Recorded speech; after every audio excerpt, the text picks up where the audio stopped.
Jadi pemilu malah medium terbesar dan termahal untuk memerosotkan panduan nilai-nilai berbangsa.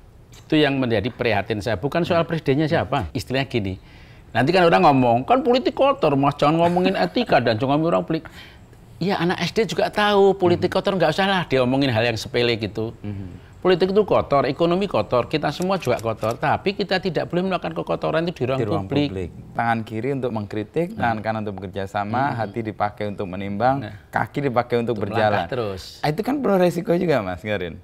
Ya, resiko pertama adalah Anda akan kesepian, karena di Indonesia dapat proyek itu kalau Anda mendukung kekuasaan. Simple.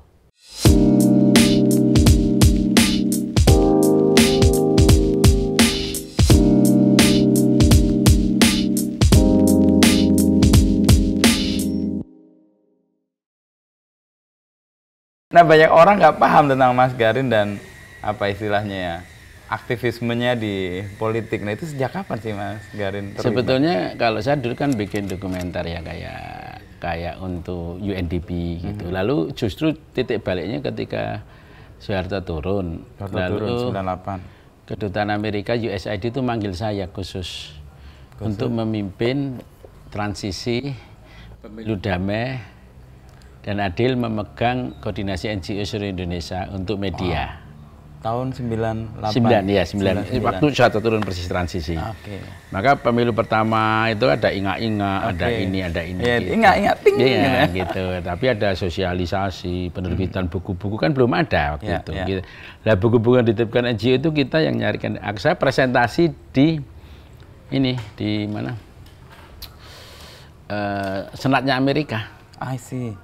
Ke sana? Iya, Amerika. Ke Amerika. Sama pendidikan di sana untuk mendapatkan dana itu. Oke.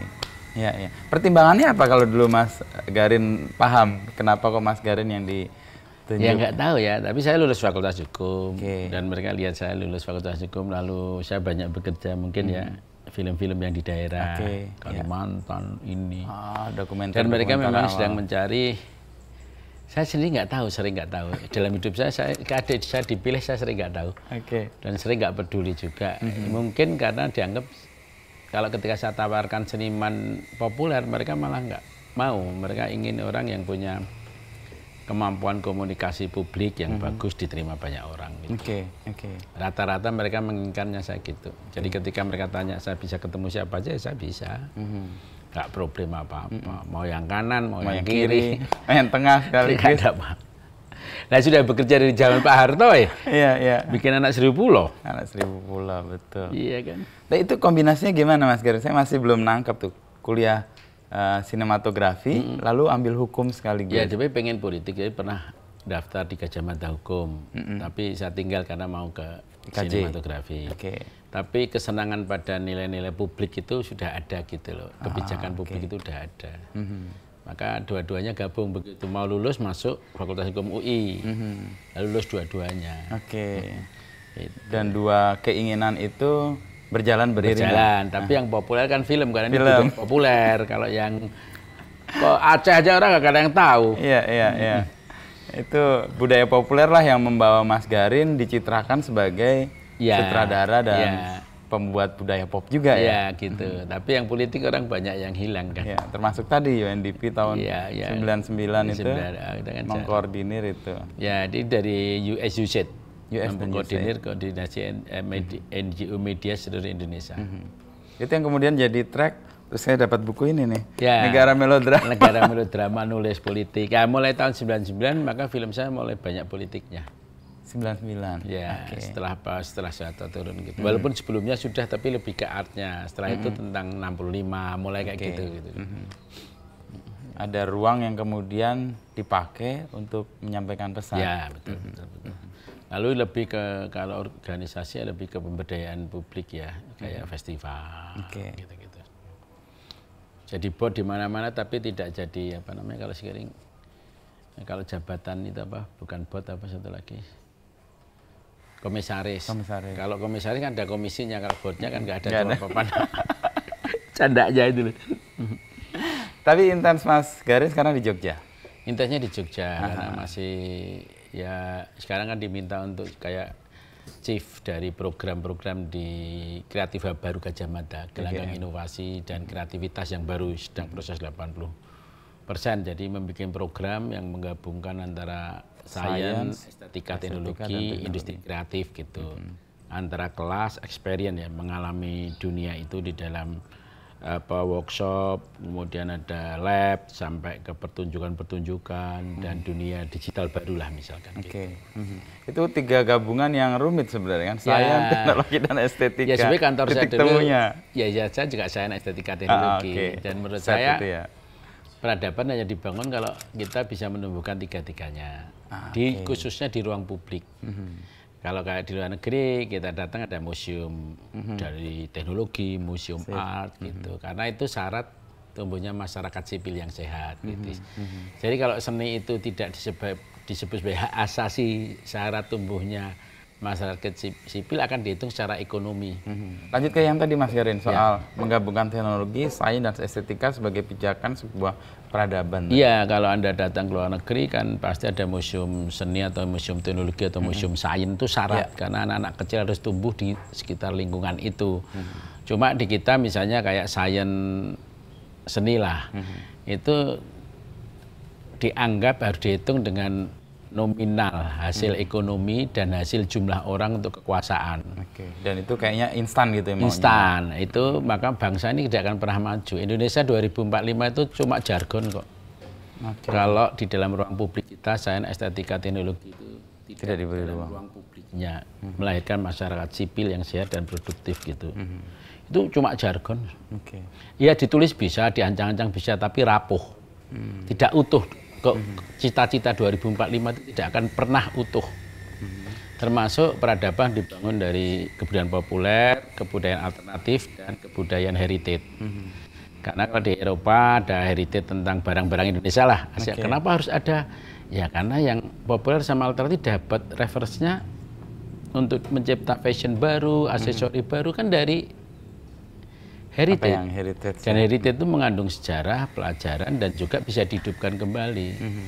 Maka penyakit bangsa ini kan pseudo-sains ya, menyimpulkan sesuatu untuk kepentingan dari sifat ingin cepat menang dan cepat berhasil tanpa memahami keutuhan dari peradaban.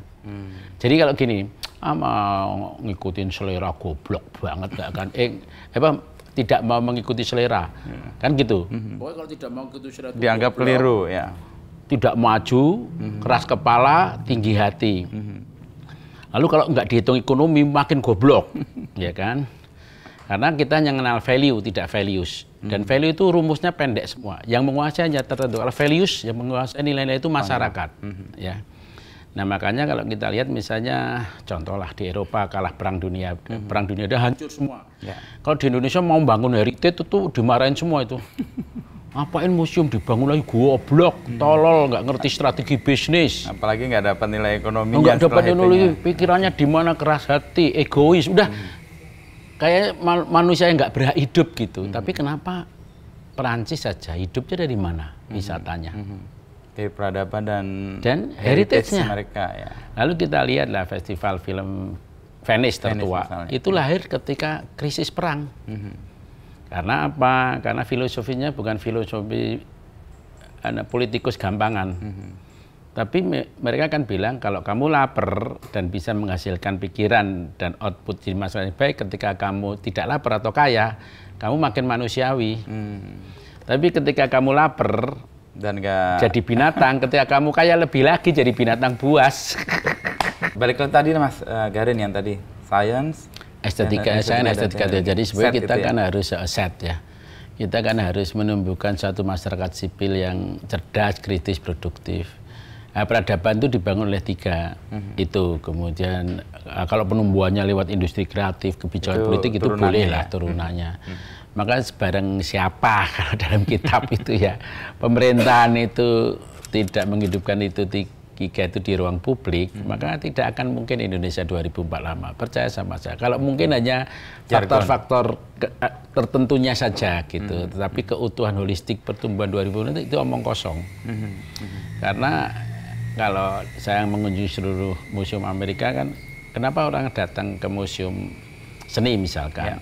Bukan untuk jadi seniman, tapi sensitivitas perasaan pada warna, sehingga kita membangun ruang publik, ngerti, membangun ruang karena lihat tari, teater, jadi ruang-ruang publik di jalan dibangun bagus. Maka ketika jadi presiden, ketika dia kecil itu terlatih sains, estetika, teknologi, maka kebijakannya itu kebijakan yang sains, dan ketiganya adalah unsur yang ditumbuhkan dengan proses, tidak gampangan. Dan kalau dari kecil kita tidak memiliki pendidikan ini, 3 ini, maka kita jadi pemimpin gampangan. Maka sains, estetika, buang duit, nggak menghasilkan duit, gitu. Nah, ukuran-ukuran gampangan ekonomi ini dianggap sekarang itu senjata utama. Ukuran satu-satunya. Bahwa itu sangat diperlukan, iya. Tetapi bagaimana values-nya itu, bukan value-nya itu yang harus ditumbuhkan. Karena kita belajar dari sejarah lah, ketika Perang Dunia hancur, kenapa Perancis, Italia tetap menumbuhkan heritage, dibangun kembali kota heritage. Festival Venice dibangun ketika krisis keuangan. Di Eropa, bukan di Venice. Di Eropa. Nah, kalau di kita, begitu krisis ekonomi, boro-boro, mau lapar kok mikir. Bangsa kalah betul, mikir apa sesuatu yang baik, besar, bodoh, goblok, nggak ngikutin selera, malah menentang selera, kan gitu. Jadi selera itu kan sebenarnya ditumbuhkan, dididik, bukan diikuti. Kalau diikuti selera akan 2, selera yang baik dan selera yang buruk.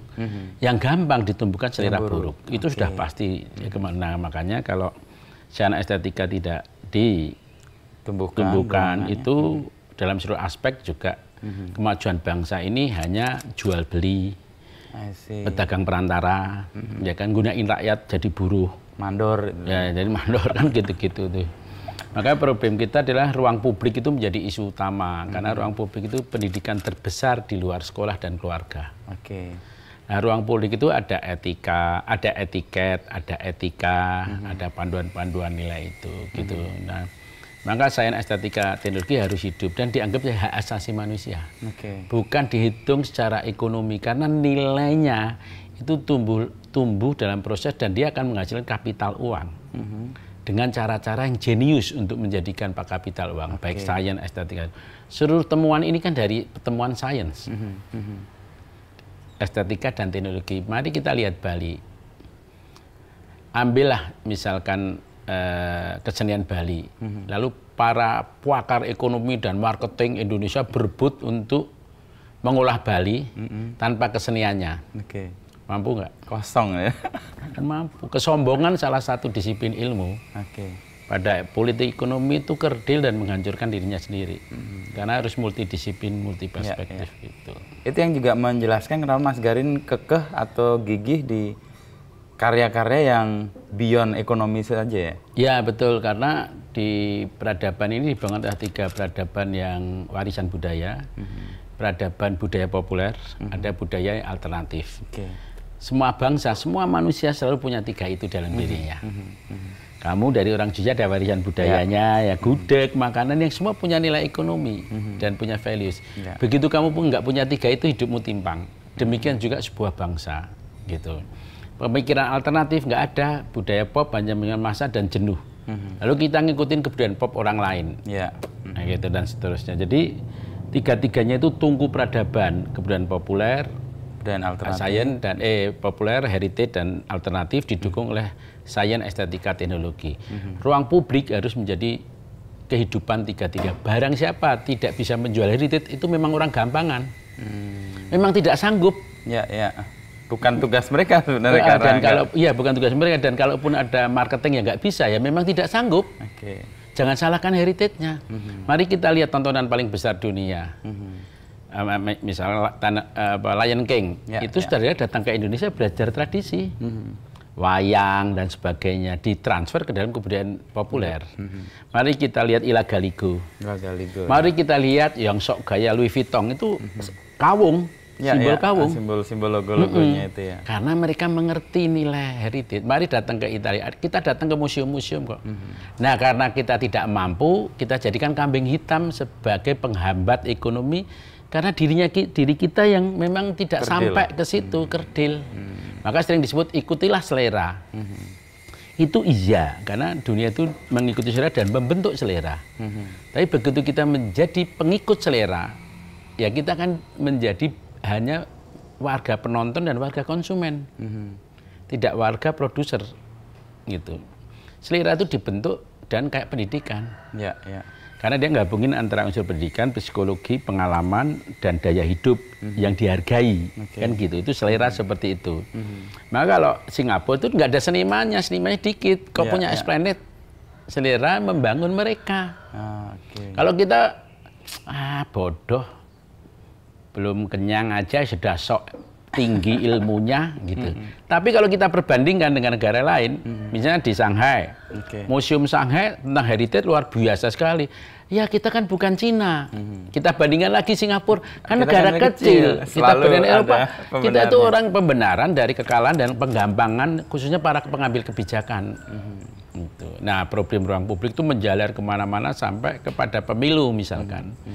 Pemilu adalah ruang pameran bagaimana seluruh politikus melakukan laku politik, kebijakan, dan cara-cara kampanye yang harus dipamerkan di publik.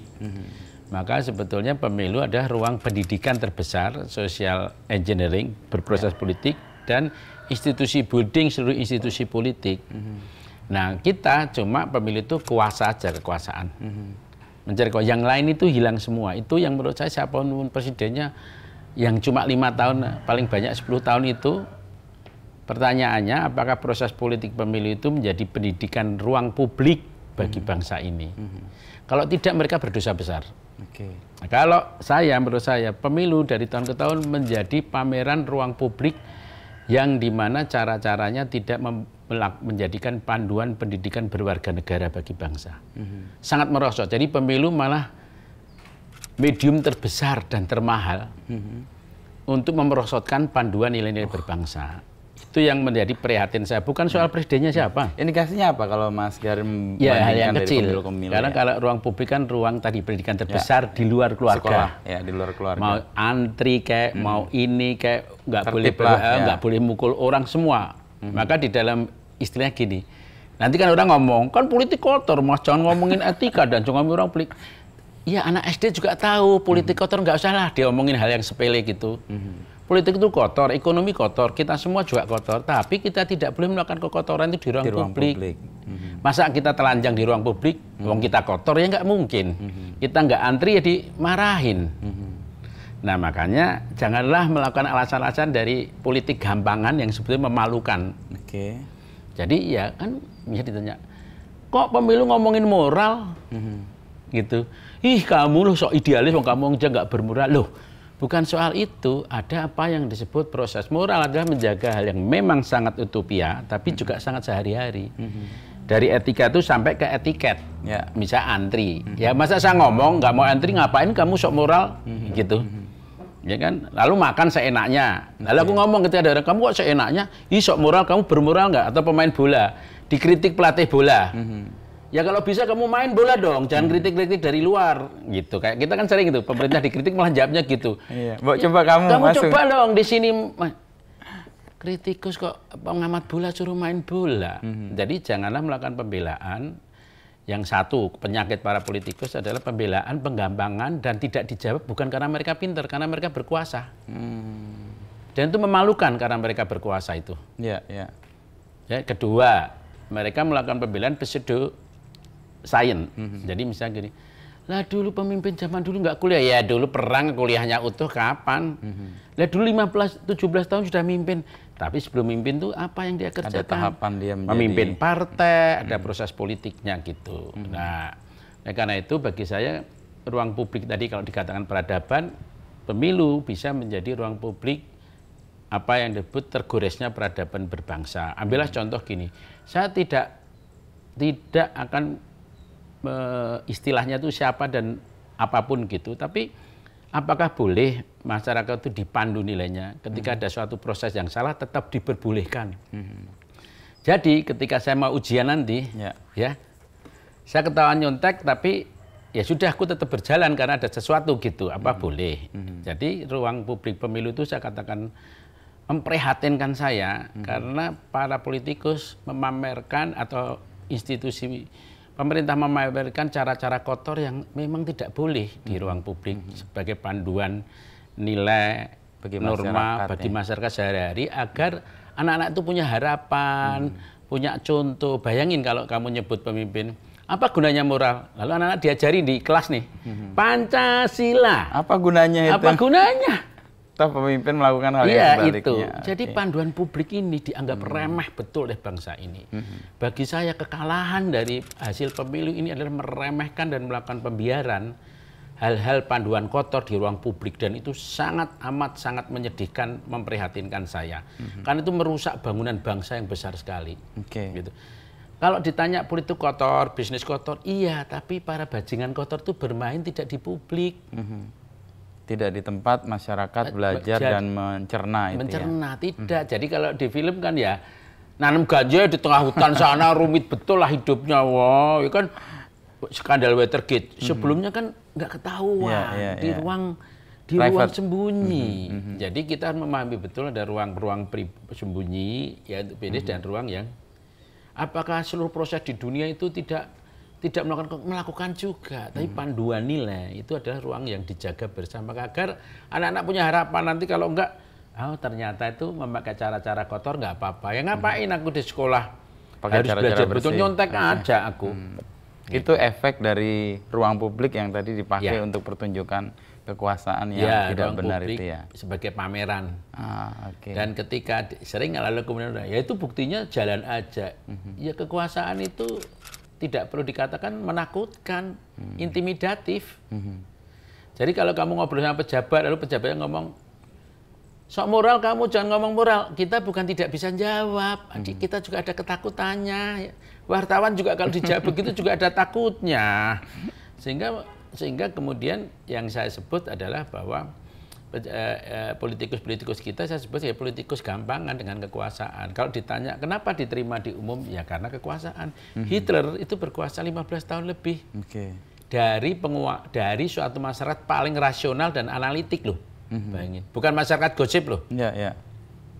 Ya, bayangin Hitler aja bisa seperti itu. Maka kan sering guyonannya suatu masyarakat penjajahan terbesar adalah ketika kita ditindas oleh politikus yang mampu melakukan manipulasi hukum, ya kan, dengan wajah demokrasi dan bayang-bayang menakutkan, dan ketakutan itu disebar dan dilakukan secara tersembunyi. Inilah penindasan terbesar yang paling lama biasanya dan paling efektif, dan penguasa merasa nggak ada masalah. Nggak ada masalah. Gitu. Karena menggunakan semuanya menggunakan semuanya. Gitu. Nah, keprihatinan Mas Garin ini kan sering muncul nih di ruang publik juga, di Instagram. Banyak orang lihat nih Mas Garin kenceng banget ini. Padahal kalau lihat dari catatan Mas Garin sebenarnya udah lama ini dilakukan. Ya, ini ada buku Negara Melodrama ya. Ini ada buku Jokowi sama Pak Prabowo duduk bareng. Lalu nonton TV yang masyarakat saling berkelahi. Ya, makan enak-enak bagi hasil lah gitu. Sebenarnya memang dan ini Mas Garin buat sebelum 2019 ketika Pak Prabowo belum masuk ke masih kabinet. Bersaing kan? Masih bersaing. Ya, masih bersaing. Bahkan itu saya tulis di Kompas dari 2012 kan. Tulisan-tulisan mengkritisi itu. Karena bagi saya itu kalau pribadi itu tangan kiri untuk mengkritisi apapun, siapapun presidennya. Tangan kanan itu kerjasama, siapapun presidennya. Karena itu uang saya. Yang mereka pakai itu bukan uang mereka. Uang kita. Uang kita dialirkan dalam cara-cara dengan sistem yang benar untuk disebarkan kepada para profesional dan pada warga. Jadi kalau mereka ngasih kerjaan saya, ya saya sambut kalau itu baik. Jadi kiri untuk kritik, ini kalau hati kita untuk mempertimbangkan mana yang perlu dikritisi, mana yang perlu dikerjasamain, dan kaki kita untuk jalan kalaupun nggak ada jalan tol, ya jalan sempit juga dilalui, karena kadang-kadang kalau kita mencoba mengkritisi kan sering terasing. Persis. Gitu. Jadi ya sudah mengambil jalan itu, dan secara politik lebih pada pendidikan politik gitu. Cuma mungkin banyak yang tidak tahu, karena kan saya kerja dengan USID ya. Pasca Soeharto itu semacam KPU-nya. Bayangan lah, mengkoordinasi NGO Indonesia untuk Media, melakukan sosialisasi tentang pendidikan warga negara seluruh Indonesia ya. Iklan kayak inga-inga, buku-buku panduan kayak Braille untuk teman-teman ini. Untuk tunanetra. Tunanetra dan sebagainya. Lalu pernah ke Tsunami ya 1 tahun untuk pendidikan ibu-ibu dan anak-anak di tempat pengungsian dengan John Hopkins University, CARE, UNICEF dan sebagainya. Sejak mahasiswa 85, 84 udah keliling lulus sementara NTT, Papua untuk pendidikan dengan UNDP dan sebagainya. Jadi sebenarnya hal ini jarang sekali dilihat. Jadi kalau sekarang kan cuma sutradara dari budaya populer dan pendiri beberapa festival kan gitu. Jadi dua sosok yang ada dalam satu pribadi sebenarnya. Ya, karena lulus IKJ dan Fakultas Hukum sekaligus. Gitu. Baik, perjalanan Mas Garin tadi kan tangan kiri untuk mengkritik, tangan kanan untuk bekerja sama, hati dipakai untuk menimbang, kaki dipakai untuk berjalan. Terus. Itu kan perlu resiko juga Mas Garin. Ya, resiko pertama adalah Anda akan kesepian karena di Indonesia dapat proyek itu kalau Anda mendukung kekuasaan, simple. Oh, dua tangan ada di kekuasaan. Di kekuasaan dan dua mendukung kekuasaan, mendukung ekonomi langsung, value bukan values. Value itu nilainya, nominalnya. Value itu intrinsiknya. Jadi bukan nilainya. Dan yang ketiga tentu saja apa yang disebut dengan kerja-kerja alternatif kebanyakan. Sehingga itu Anda pasti akan berada di wilayah yang sepi. Dan juga kadang-kadang kalau di tengah juga kepepet dua-duanya gitu. Dan itu sudah harus dipahami menjadi konsekuensi hidup kita. Jadi misalnya kalau ke Papua tidak didampingi militer, lalu masuk ke wilayah Papua Merdeka, ketemu Matias Wenda, ya kan? Nah, sama ini Romo Junga, Papua. Ya, tanya itu dia masih muda itu Romo itu. Saya ketemu Matias Wenda, hutan, dampingi Romo Junga itu dan Junga. Itu yang pakai baju biru, yang baju 5 dipegang aja, yang ada pistolnya itu. Nah gitu, kayak gitulah pertemuannya gitu misalnya. Nah itu kan cara-cara datang ke Papua tanpa pengawalan. Ini sudah pasti nanti pulang akan dipanggil misalnya markas besar. PNI. Itu udah pasti itu. Ya kan. Lalu kemudian misalkan datang ke Papua bawa 100 bendera Papua Merdeka. Begitu ketahuan di airport pasti Kapolda manggil. Itu sudah bagian lah dari misalnya zaman Pak Harto bikin film tentang sosial didatengin Intel, ya itu udah pasti. Bagian dari resiko press conference ya. Menurut saya ada hal-hal yang tidak perlu di press conference dan menimbulkan persoalan lebih baru besar. Ya. Padahal kan kerja kita kan menuju tujuan kita, bukan ke diri kita. Tujuan kita syuting independen kan gitu. Bukan kita ditahan lalu jadi pahlawan gitu kan. Itu kan heroisme politik yang kuno banget gitu loh. Menyeimbangkan itu gimana Mas Garin? Kiri mengkritik, kanan bekerja sama, mudah, hati tidak mudah sama sekali. Memilih terus jalan dalam sepi itu. Iya, itu tidak mudah sekali. Misalnya kayak generasi sekarang, banyak yang bekerja di kepresidenan gitu kan. Dan teman-teman rata-rata bekas asisten saya semuanya rata-rata. Itu kita kan tahu, oh ini kerja betul, bagus. Maka timbullah apa yang disebut dua generasi media baru sekarang.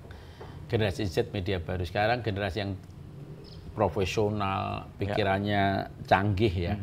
Dan memberi perspektif baru banyak sekali saya kerja dengan anak-anak. Tapi ada generasi yang songong. Generasi songong itu generasi yang dapat ruang kekuasaan, kerjanya copy paste, karena ini dunia copy paste. Teori-teori dan pernyataan-pernyataan dan jargon-jargon dikeluarkan bagus semua. Lalu kosong. Generasinya dek, presentasinya luar biasa. Tetapi dia tidak mempunyai, dan itu jadi gaya hidup, dan itu menjadi kekuasaan absolut karena dia kalau memerintah semua harus jalanin. Nah, kalau generasi songong itu banyak di kekuasaan, negara ini akan hancur. Nah, generasi songong itu karena tidak cukup punya pengetahuan yang holistik, bahkan sebetulnya muncul dari dirinya sendiri. Maka perintah itu harus dilaksanakan dan tidak dipahami proses dari perintah. Kayak biji tanaman itu, dia ngasih biji tanaman misalnya kurma, suruh nanam di dataran subur, rendah, apa yang tidak cocok, dia tidak peduli, pokoknya ditanam. Kalau enggak pecat, ganti jabatan. Nggak ada kemampuan berpikir kritisnya. Nggak ada, dia berpikir dari copy paste. Dia kayak ini, AI baru gitu, generasi artificial intelligence yang dirinya sendiri gitu.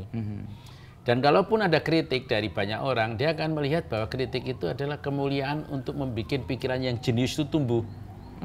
Sebagai suatu malah pengasahan gitu. Jadi jangan kaget kalau generasi songong itu begitu kritik, ya nanti jawabnya gini, inilah ujian bagi pikiran-pikiran saya, gitu.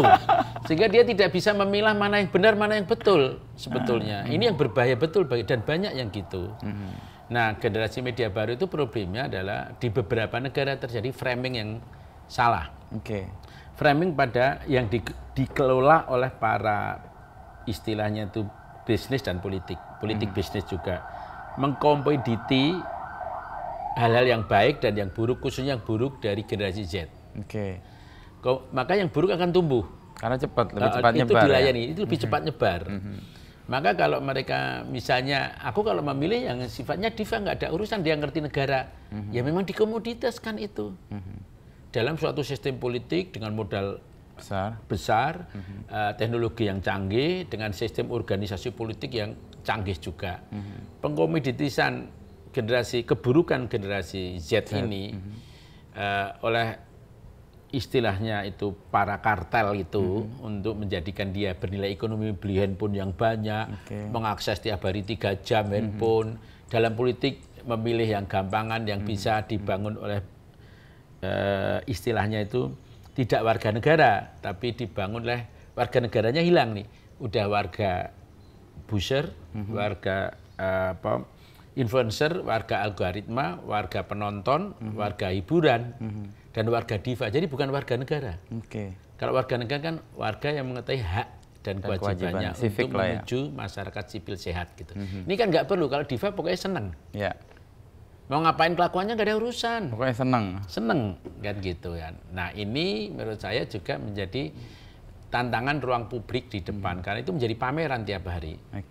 Tadi Mas Garin kan membedakan antara Ratu Adil yang menggunakan kekuasaannya itu, betul, sama Ratu Adil yang kelihatannya sebagai Ratu Adil. Ya, kalau di ruang publik itu kan dalam sejarah keindonesiaan ya, itu kan ada 2 jenis raja. Raja yang Ratu Adil beneran dan Raja Adil yang pencitraan. Pencitraan sebagai Ratu Adil. Nah, itu rumusnya bisa digunakan oleh setiap presiden dan rata-rata digunakan. Rumus pertama adalah di telunjuk jirinya. Maka kalau raja itu kan sendiko sabu. Menunjuk. Maka segala-galanya dibagi oleh dirinya. Jadi keputusan apapun juga yang citranya lebih tinggi. Mau kesehatan kartu atau mau makanan, ini semua yang dibagi oleh dia. Kalaupun ada bencana alam, mau rombongan nunggu dulu dia. Sampai dia datang dari siap dan rombongannya siap gitu. Mau yang itu udah kelaparan 10 hari nggak peduli. Sampai dia datang dulu untuk lalu memberikan. Kemudian hanya menteri yang ditunjuk, lagi telunjuk. Ratu Adil itu telunjuk. Itu konsep sejak zaman dulu gitu. Berlaku di semua presiden bisa. Kayak Hitler juga kan gitu loh. Nah, maka telunjuk ini hanya menunjuk orang yang memang akan membereskan urusannya, tapi tidak mengganti kedudukannya. Citra kedudukannya. Itu orang harus ngerti, dia harus punya kemampuan apa yang disebut militer untuk menggasak siapapun, kemampuan ekonomi, dan kemampuan apa yang disebut organisasi bernegara. Maka biasanya ditunjuk Ratu Adil Citra ini orang kayak gitu. Cukup satu, dia harus ngurus semuanya. Ekonomi, ya, gitu. Kalau dulu militer itu difungsi, sekarang ratusan fungsi. Gitu. Menteri lain ini nggak cukup, nggak dikenal nggak apa-apa. Yang penting ada satu yang ditunjuk. Atau 2 gitu. Yang lain, menteri yang lain kalau salah aja dibenerin. Kalau bener nggak usah dipuji. Gitu. Nah biasanya juga, selain pencitraan atas dasar telunjuk, itu juga dia punya cara-cara simbolisasi dan hiburan. Jadi masyarakat dipenuhi simbol, narasi, dan hiburan. Kalau simbolisasi ya dekat dengan rakyat, foto selalu ada. Kalau zaman sekarang, kalau dulu ya dia berkunjung gitu, dekat dengan rakyat, lalu kemudian ngikutin upacara keagamaan, ada agama. Lalu gaul, pertunjukan gaul, dia datang dengan baju-baju konser gaul. Atau apa. Kalau dulu, kalau sekarang konser gitu-gitu. Dan pakai baju adat, selain Islam kan gitu-gitu. Kerja keras itu simbolisasi, narasi, dan ini dibangun oleh si Ratu Adil itu. Itu konsep yang dari dulu. Kemudian dibikin semua hiburan dan fasilitas yang mewah. Kalau nanti korupsi, ya ditahan. Kalau nanti keliru, jadikan sandera untuk dukung. Jadi seluruh hiburan dan fasilitas itu untuk jadi sandera dan sekaligus hukuman. Maka semuanya hiburan. Ada kerja apa, kongres Asia KTT atau apa KTT, gitu ya. Yang penting hiburannya. Hiburannya luar biasa, pasti negara lain senang. Negara lain kalau ada kongres atau sidang dunia, yang penting isinya, kalau kita kemasannya. Jadi sebuah dunia kemasan itu dibangun oleh raja-raja Ratu Adil itu sendiri. Dan kemasan itu yang dilihat, maka harus serba cepat. Kayak Roro Jonggrang Prambanan dibangun sehari, maka apapun juga lalu infrastruktur IKN harus dibangun dengan segala cara, tidak peduli dia, itu harus dibangun. Dan itu konsep Ratu Adil yang sejak berabad-abad dilakukan gitu, dan harus cepat jadi gitu. Ya, dan dia akan membentuk suatu kekuatan bersama, seimbang, diberi kemewahan, fasilitas, dan juga dijadikan sandera. Itu memang Ratu Adil. Nah, dalam sejarah dulu pajak makin tinggi di mana-mana. Zaman dulu korporasinya lah yang menjadikan si raja itu sebagai mandor, melaksanakan tugas-tugas. Walaupun citranya raja. Karena dia mandor, sebenarnya mandor yang punya jabatan dan kekuasaan. Membikin macam-macam. Maka dulu dilemanya adalah dulu yang sejahtera korporasinya VOC 6 kali lipat ketika, nah karena apa? Ketika pencitraan Ratu Adil terjadi, itu kekayaan alam, izin-izin, fasilitas, peraturan-peraturan itu digunakan, dikuasai oleh si VOC, agar VOC bisa mengeruk kekayaan alam kita, aturan bisa memeluk ini, semua. Lalu pejabat-pejabat itu menuruti untuk melakukan kerja VOC. Jadi di balik Ratu Adil itu, karena dia menjadi cinta monyet pada Ratu Adil, maka di balik itu keputusan-keputusan itu bahkan juga menjual hasil kekayaan alam, fasilitas, dan juga kerja institusi. Nah itu terjadi sejak zaman sebenarnya raja-raja zaman dulu. Maka kalau Anda mau jadi raja ya atau presiden ke depan cukup menggunakan tadi 9 jurus jadi Ratu Adil, ya kan? Foto dekat ini kerja dekat ini cukuplah gitu. Dan itu sebenarnya sudah saya tulis sejak tahun 2000 ini aja, buku ini kan 2018 ya. 2018. Konsep itu akan dijalankan tidak hanya oleh pemimpinan tertinggi, tapi di wilayah-wilayah juga akan menjalankan. Yang lebih kecil ya skopnya ya. Itu. Tapi itu bisa terjadi kan karena antara kekuasaan dan yang dikuasai itu kan saling menerima. Ya itu saling berinduk sebetulnya. Nah, di masyarakat Jawa itu kan, di masyarakat Indonesia lah, itu kan nilai-nilai yang serba toleran, yang salah. Toleran terhadap yang salah. Ya, itu termasuk panutan, menghormati yang lebih tua, yang lebih punya kekuasaan, berbagi. Jadi proyek-proyek toleransi yang salah itu ditumbuhkan di komoditi semua. Gitu, maka Anda bisa juga korupsi gede, tapi kan saya ke masjid, saya duitnya ke masjid gitu. Jadi memang ininya apa yang disebut toleransi kan sering dianggap salah. Toleransi itu harus mengandung kerja keadilan sosial. Itu yang sering luput. Toleransi itu adalah kata yang mengandung keadilan sosial. Jadi kalau misalnya kekayaan ada 30% kaya, 60-70% miskin. Ya toleransi dong, kamu nggak ngerti Pancasila. Boleh kata itu. Tapi diikuti kerja keadilan sosial. Nah ini yang sering dilupakan nih, kerja keadilan sosial untuk menindaklanjuti toleransi sebagai jargon untuk menyatukan.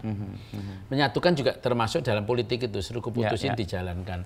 Toleransi tentang bahkan keadilan sosial mengalami, toleransi pada politik, kebijakan politik mengalami, juga toleransi pada pemilu. Misalkan gini. Misalkan ya sudah, cuma gitu kan pemilu, yang penting berjalan lancar. Lalu pengumuman KPU tahun kan politik pemilu berjalan bagus, meskipun politik uang masif, itu pengumuman loh. Itu kan sebetulnya gagal. Ya kan? Tapi itu diumumkan seperti itu.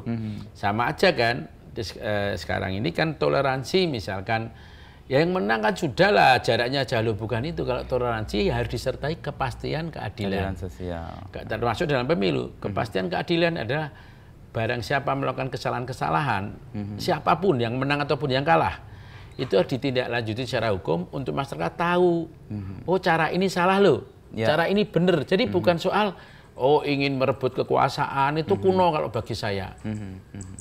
Karena kembali ke soal tadi ya, pendidikan politik, ruang untuk publik, civic education. Nah bagi saya, elit politik itu kok kerdil ya, kok cuma ngomongin itu aja, kok kualitasnya kok enggak. Bingung saya, secara jujur ya. Oke lah kita makan siang, itu akan populer ya. Tapi ya ngomongin Ada guru protes sama saya, dikira saya deket sama politikus. Mas Garin, mbok itu jangan ngomongin makan siang aja, tapi diomongin dong tentang ketahanan pangan dan pertumbuhan gizi. Pertumbuhan gizi lalu jangan import beras atau import sapi nanti. Ya pertumbuhan gizi berarti ada pendidikan, pengembangan misalnya lah ternak sapi. Ada kebijakan yang panjang, itu kan pemerintahan, Mas. Kalau itu Ibu PKK aja makan siang bisa mengelola. Nggak usah lah, nggak usah popularitas tuh jadi seperti pemerintahan gampangan. Kelihatan serius dikerjakan, tapi itu malah jadi rakyat tidak bodoh gitu loh. Nah sekarang itu, maka yang sering saya sebut untuk hidup di Indonesia itu jangan harus pura-pura bodoh. Harus pura-pura bodoh. Untuk mengerti bahwa kebijakan itu bodoh, dan kita menyetujui, gitu loh. Kalau enggak nanti kita stres sendiri, gitu. Dan kita bisa mentara. Maka ruang publik kita yang paling penting itu adalah bahwa kita itu bisa menjadi, istilahnya itu, tertawa itu menjadi senjata terbesar orang Indonesia. Untuk mentertawakan ketidakberdayaan diri, kayak saya ini mentertawakan dan mentertawakan hal-hal yang tidak bisa kita lawan. Betul, melawan dengan lelucon itu jadi. Maka kalau Anda lihat, perlawanan paling besar bisa dihitung dengan jumlah meme terbesarnya. Dan pada meme yang paling istilahnya tuh kejam, itu bisa dilihat perlawanannya. Itu dilihat dan itu akan kelihatan paralelnya gitu. Jadi untungnya tertawa itu nggak bayar, nggak perlu izin, nggak perlu kebijakan politik, ya kan? Gratis lagi, ya kan? Dan sehat. Jadi orang Indonesia menggunakan tawa ini sebagai perlawanan. Jadi ketika mau milih nggak kenal itu sebetulnya kan perlawanan. Yang malu politikus loh. Buka nggak ada siapa-siapa, kenalnya Komeng. Nah, itu jadi berarti kan satu.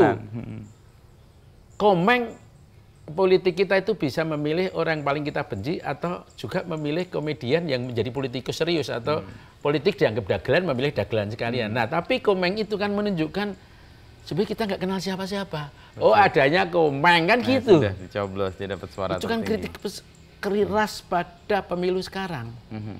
Kan banyak jawaban gitu. Aku nggak kenal legislatif sopo ini gonku, coblosnya Komeng kan gitu. Nah itu kan juga contoh bahwa kita tidak pernah ada refleksi terhadap peran pemilu di ruang pamer itu tentang kemampuan dia untuk civic education.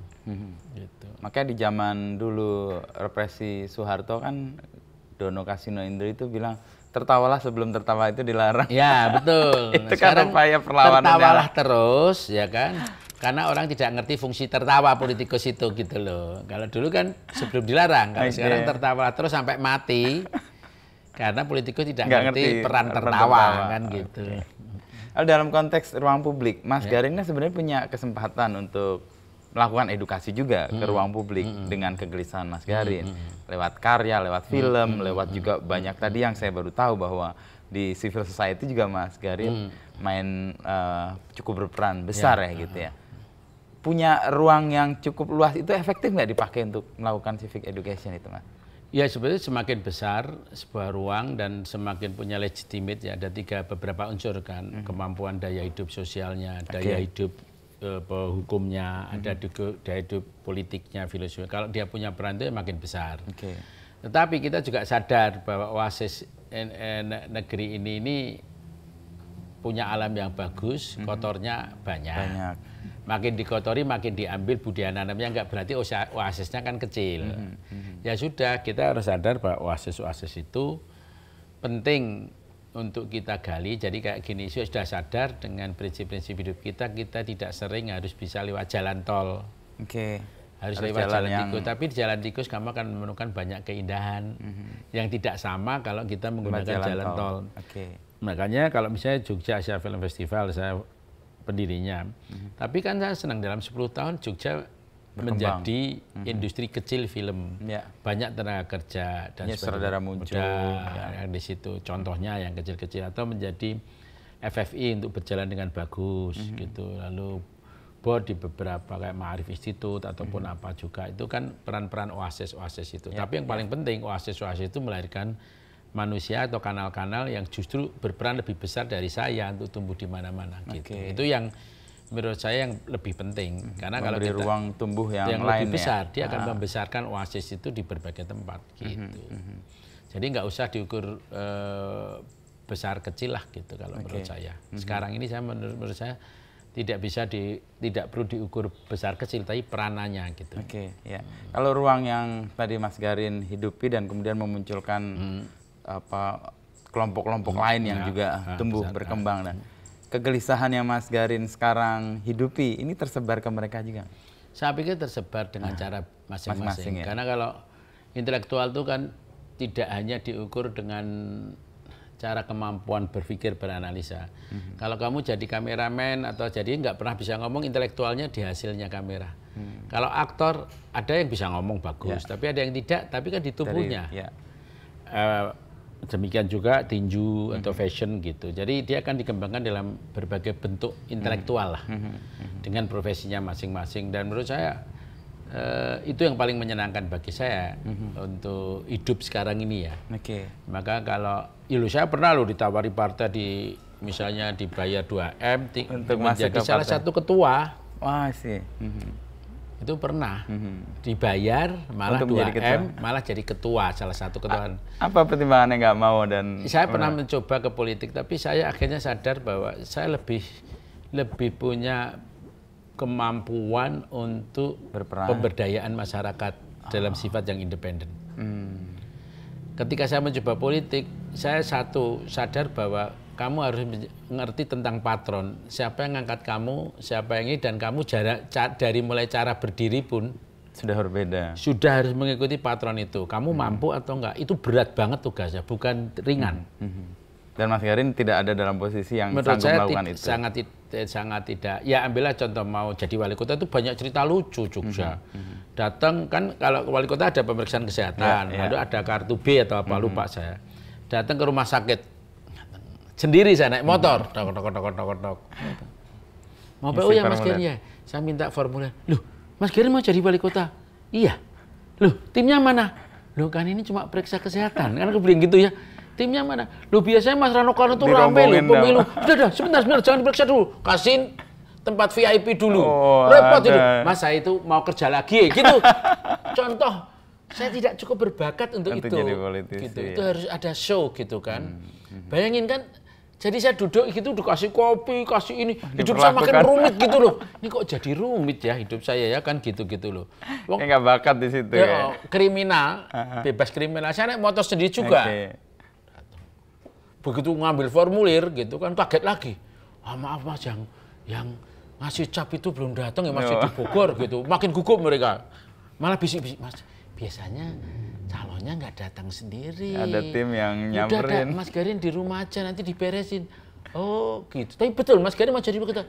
Iya, ya udah. Nggak usah datang. Ya kan saya repot betul, hidup saya jadi film komedi. Ini lama-lama kok saya jadi komedi ya, bukan jadi politikus gitu kan. Ini contoh ya, orang boleh mencoba tapi kita harus sadar diri gitu, kemampuan kita seperti apa gitu aja. Itu lalu kan secara jujur kan terjadi jual beli. Misal saya mau dibeli partai tertentu. Partai itu kursinya 6. Lalu di Jogja harus 9. Ya. Dia kan udah beli partai, nambahin 3 lagi, nambahin 3 berapa gitu kan. Dan itu kan di depan. Bahkan kalau perusahaan misalnya semen lah, presentasi nanti ada tulisannya merah. Itu kenapa dikasih merah? Ya nanti kalau ada demonstrasi, Mas Garin kalau jadi pejabat ya harus nanggulangi demonstrasi itu. Dan itu hal yang ada di depan mata, ada di depan mata saya gitu. Nah, lama-lama juga bukan soal idealis ya, tapi kita tuh cocok atau enggak di tempat itu, mampu atau karena itu perlu kemampuan yang tinggi juga. Butuh kecakapan. Berarti kan si lihat pabrik semen itu kan, wah ini saya harus mematikan demo di wilayah ini, tempat-tempat yang ditandain tadi. Iya itu contoh. Jadi memang sebetulnya bakat ya, peruntukan kita di mana tempat kita. Kita boleh mencoba, kalau gagal ya wajar. Tapi kalau saya ditawari jumlah uang untuk jadi wali kota dengan jumlah kursi banyak, sudah cukup banyak. Menjadi ketua salah satu direktur partai, karena partai ada berapa direkturnya gitu, ditambah uang pun juga cukup banyak gitu.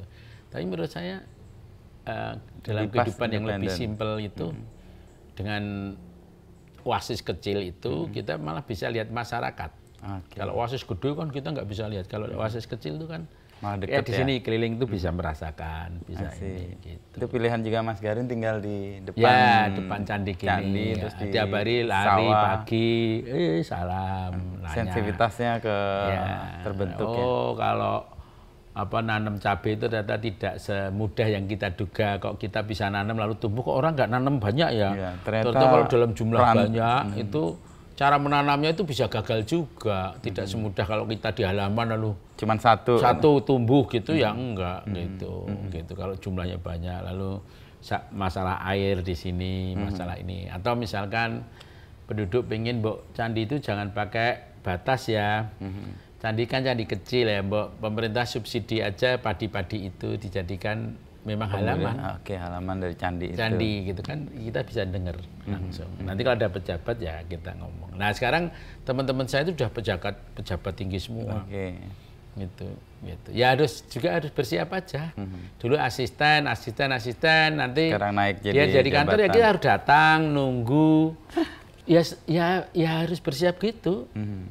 Nunggu 1 jam gitu, ya wajar-wajar aja. Kadang-kadang malah menyenangkan juga bisa ngobrol sama yang nunggu kan. Perasaannya kan gitu. Ya nggak mungkin terjadi ya. Iya. Nah, tadi kan kita ngomongin dari sisi Mas Garin yang kuliah hukum nih, kan banyak hal. Lalu ke sinematografinya sekarang ada proyek atau hal yang sekarang yang bikin, kalau saya kan biasanya membuat karya-karya dibagi 3 film. Pasti. Kemudian seni pertunjukan, teater, dan yang ketiga seni rupa dan kemudian festival-festival untuk publik. Ya kayak Jogja Film Festival, Madani kita bagi itu.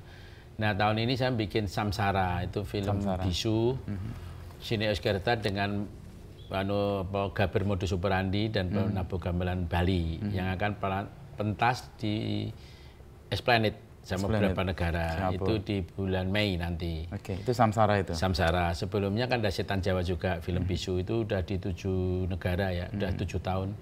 Tiap negara itu dengan orkestra yang berbeda, dengan tempat yang nomor satunya di situ Melbourne Art Center, dengan orkestra Melbourne, Berlin Orkestra, dengan itu iringan. Jadi film bisu diiringi itu. Tapi juga ada film-film pendidikan politik kayak Kejarlah Janji. Itu memang cara-cara lalu.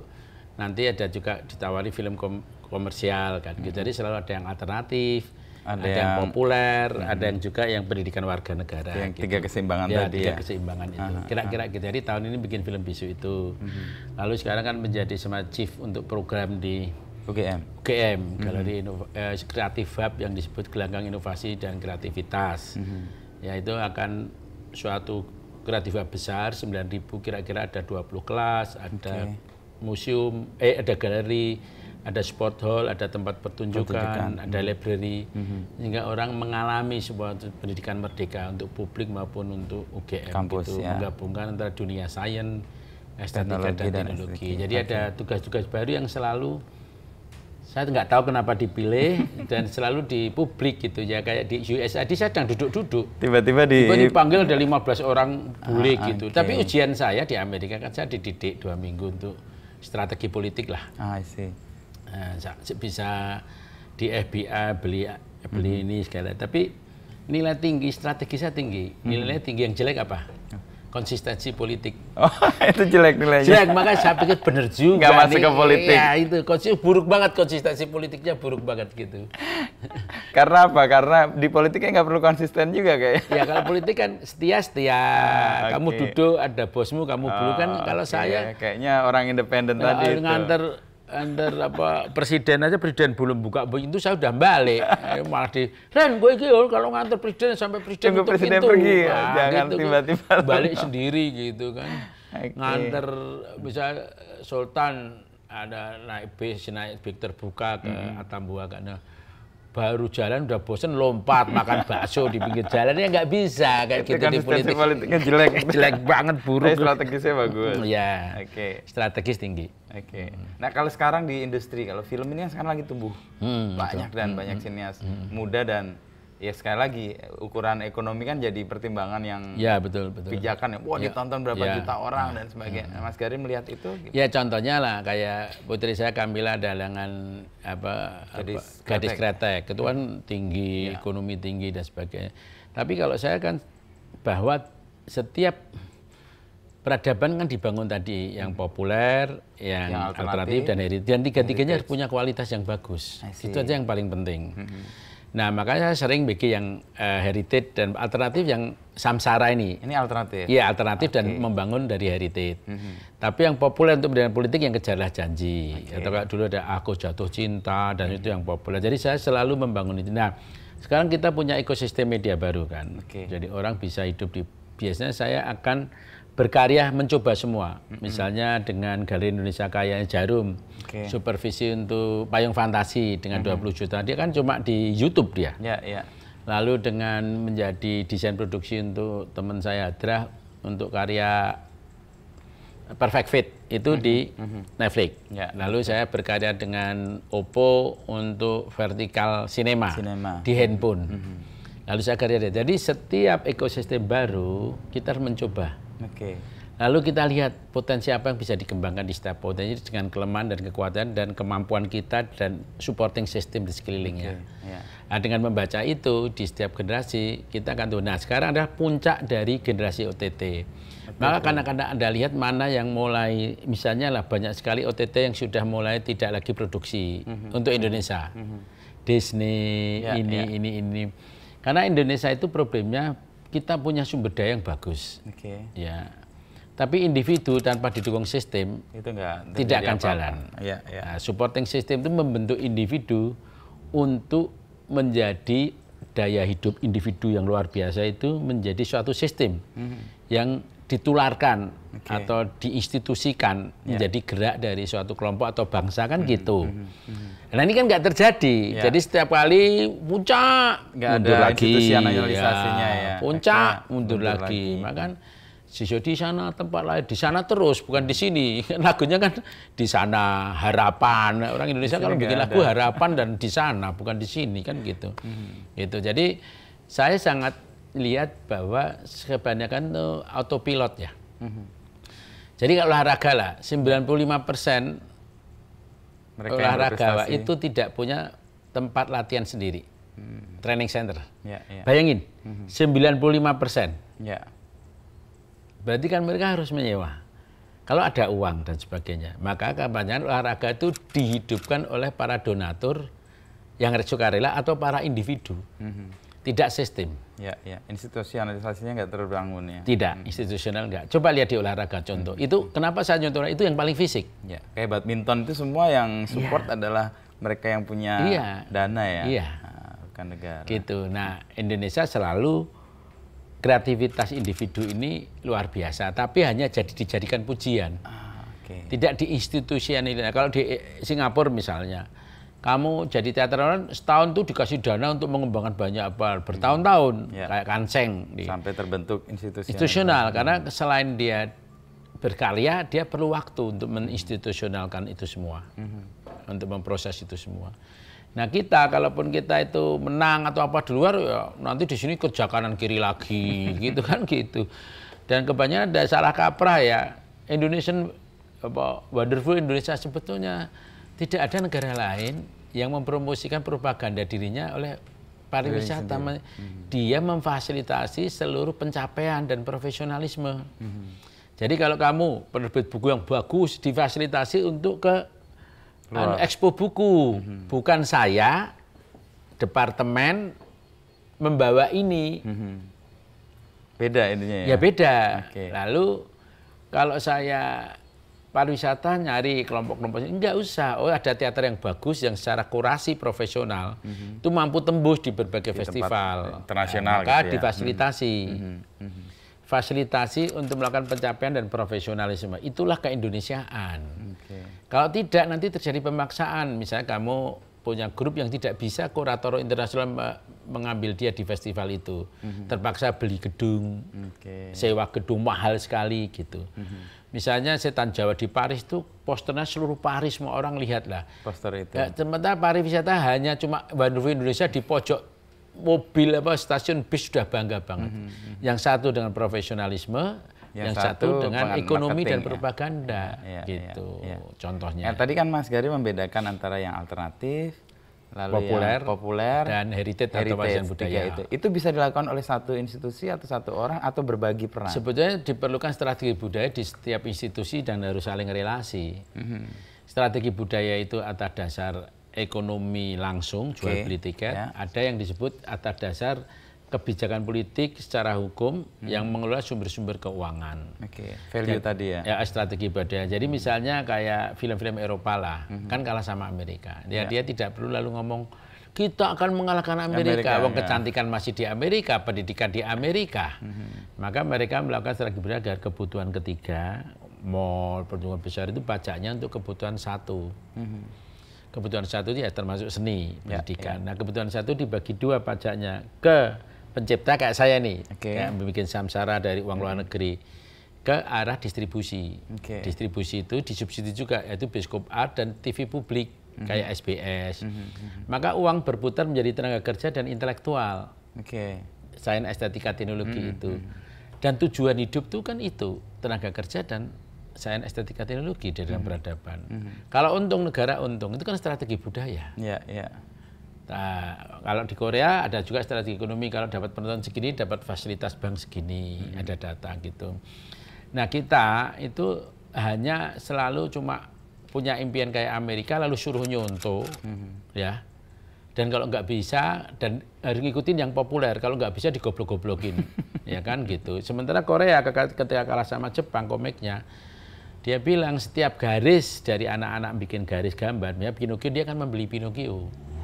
Kalau dia menggambar tokoh Korea, dia akan beli tokoh Korea itu. Boneka, toys atau apapun untuk Korea. Maka dia mengumpulkan ahli-ahli animasi itu membuat karya-karya animasi Korea. Jadi dijawab dengan itu. Kalau Indonesia pasti mudah ditebak dengan goblok-goblokin orang lain. Ikutin aja, lu nggak tahu bisnis lu. Pasarnya ledang apa kalau nggak dilawan? Iya, nggak tahu diri. Ya kan? Korea kenapa nggak ngikutin Jepang ketika Jepang menang? Nggak ngikutin Amerika ketika Amerika menang. Nah, karena Korea menjadi produser dari industri jasa dan orang selalu melihat Korea itu di endingnya sekarang ini. Padahal dia proses panjang, dimulai dari Busan Film Festival misalkan. Busan Kim Dong Ho bareng sama saya terus karena dia ketika mendirikan ngajak saya untuk datang bahkan konferensi bareng sering makan itu. Artinya industri jasa hiburan Korea itu dimulai dari bibit yang bagus dulu. Kalau bibitnya bagus, kan kemudian dianak-pinakkan oleh teknologi kan, atau sistem menjadi industri yang bagus. Nah kita nggak ngambil yang ujungnya tok. Nggak ngerti bahwa itu prosesnya panjang dan harus pembibitan yang bagus tadi. Gitu. Gitu kapan akan kita begini terus Mas Garin? Nah, saya nggak pernah nanya itu. Soalnya kalau nanya kamu akan putus asa sebelum asa gitu kan gitu. Putus sebelum asanya muncul. Gitu. Jadi sebetulnya kalau kerja di Indonesia itu pertama ya jangan mikir gagal dan kapan ini situasi akan berlanjut. Anggap aja kayak pembikin komik gitu loh. Lawan itu berubah-ubah bentuk terus. Jadi kalau klon itu berubah bentuk terus kan. Jadi lawan itu selalu ada gitu ya. Jadi kayak santai aja lah kayak komik itu.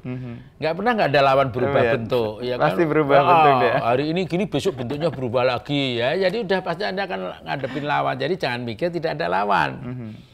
Itu dan jangan ngitung kegagalan. Kegagalan terlalu banyak dihitung. Kamu capek. Ngitungnya aja udah capek apalagi merasakan kegagalan. Gitu. Jadi jangan dihitung kegagalannya, yang dihitung adalah bahwa tiga tubuh kita itu untuk mengkritisi, untuk kerjasama dan melangkah itu tetap berjalan gitu. Dan seluruh tanaman yang baik itu tumbuhnya susah.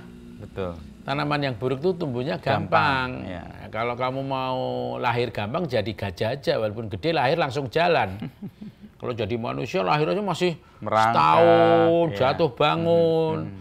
Jadi kalau ada marketing dan sebagainya gampangan, ya sudah jangan kita contoh, wong kita dilahirkan jadi manusia yang perlu proses kok gitu. Nggak gampangan gitu. Tidak gampangan seperti itu, lalu ngomongin selera harus diikuti gitu-gitu.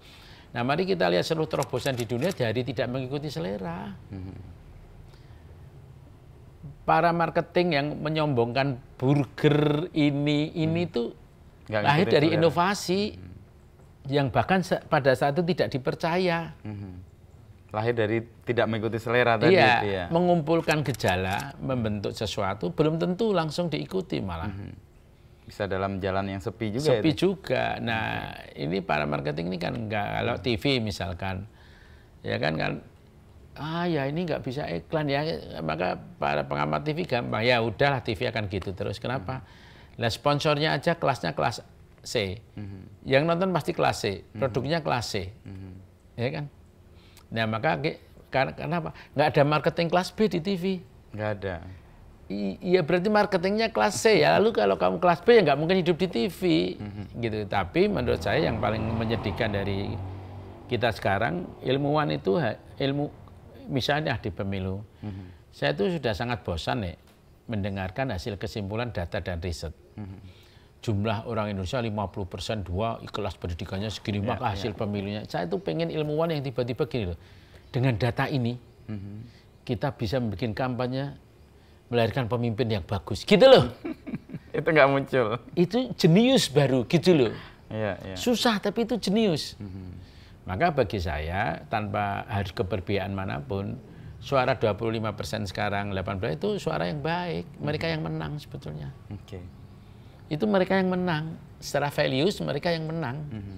Meskipun secara value tidak menang. Iya, gitu. Kira-kira gitu. Ya, proses untuk kemudian menerima itu kan, bahwa ada yang punya peran di alternatif, ada di peran yang lain, itu ya bagian dari upaya untuk tadi jalan. Kalau sudah susah, upayanya tertawa lagi. Karena tertawa itu mengolok-olok diri itu paling penting. Hanya orang Indonesia itu kebanjiran di atap genting masih bisa nawarin. Mas Garin ngopi dulu. Udah jelas rumahnya tenggelam, di atas genting nawarin kopi. Itu yang membuat orang Indonesia yang membuat pemimpin kita. Menurut saya, hormatlah pada rakyat. Malulah pada rakyat. Karena pemimpin-pemimpin kita yang gampangan sekarang itu didukung oleh kesetiaan hormat rakyat walaupun salah. Jadi jangan sombong. Itu rakyat sedang menertawakan dan mendukung jadi satu. Gitu loh. Jadi itu jangan sombong dengan seluruh keputusan, karena rakyat kita itu sangat toleran dalam pengertian yang kadang-kadang tidak produktif. Gitu. Jadi mereka dihormati bukan karena perannya, karena kekuasaannya dan bagi-baginya. Dan itu jangan sombong. Dan orang Indonesia itu kan, politikus kita enak. Ya kalau krisis kamu ikat perut dulu ya, gitu. Kencangkan ikat pinggang. Nanti kalau pemilu ramai dukung dong, bagi bangsa yang besar, ya kan, sukseskan. Dalam hati saya, untung ya kamu punya rakyat yang baik ya. Gitu kan dalam hati saya, dan kamu tidak punya rasa terima kasih pada rakyat. Ya. Itu menurut saya kan dosa itu. Itu dosa besar pemimpin gitu itu. Betul, dosa terbesar adalah kepemimpinan yang mengkhianati rakyatnya. Itu aneh kan? Miskin, nggak ada beras, ya kan? Alasannya juga pseudo analisa, karena angin. Lah Vietnam kok malah import ke sini? Ya kan Vietnam negara kecil, kan gitu lagi. Nanti Cina, Cina kan pakai anarki gitu. Nggak ada contohnya, jadi nggak bisa salah. Di Indonesia itu politik nggak mau dikasih contoh untuk tidak bisa salah. Gitu. Jadi maksud saya, kita kadang-kadang tertawa ya, memilu ayo kita. Nah contoh, ya Mas Garin tuh idealis, memang masalah kita kan 52% masih pendidikannya rendah. Pemilu tahun 55 Pak, itu buta hurufnya banyak. Tapi kualitasnya, ekonominya banyak, kualitasnya nomor 1, kok bisa? Ya karena pemimpinnya memframe masyarakatnya dalam social engineering, manusia berkarakter dan berjiwa. Jadi kalau ilmuwan sekarang ngomong gitu, salut kita. Akhirnya ngomong dulu 50% maka memilih yang buruk gitu ya. Yang tidak punya daya hidup, etos kebangsaan. Tahun 55 buta huruf, ekonomi jelek. Kok pemilunya berjalan dan paling demokratis. Ya oke Mas Garin. Ya oke, pas adzan ya. Pas adzan.